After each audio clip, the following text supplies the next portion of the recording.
pred kakšnimi 1800 leti na področju današnje Francije v mestu Avrillé. Tam je bila ena družina, ki je bila tudi poganska. Imeli so enega sina, ki mu je bilo ime Domnin.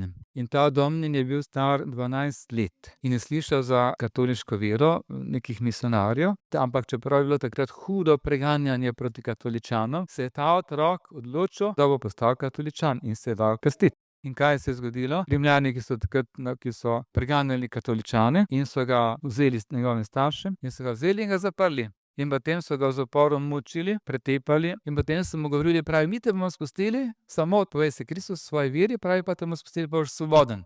In kaj jim je ta 12 let star otrok odgovoril, kaj mislite? Rekel je, moja duša je že svobodna, moja duša je že svobodna, svobodna v Jezusu Kristusu. In potem, ker se ni hotel odpovedati svoji katoliški veri, so ga obsodili na smrt na križu. In na križ so ga pribili z žarečimi žeblji, da bi ga bolj bolel. In ko je bil na križu, potem je sodnik še odločil, da ga mora, ko bo na križu, da bo 100% mrtev, ga mora še obglaviti, potem ko bo križan. In ko je bil on na križu gor, je rekel tistim svojim, ko so ga križali, ko so bili pod njegovim križem, tistim svojim norilcem, je rekel, naj se vas Bog usmili. Po Jezusovem zgledu, vidite, to je katoliška vera v akciji.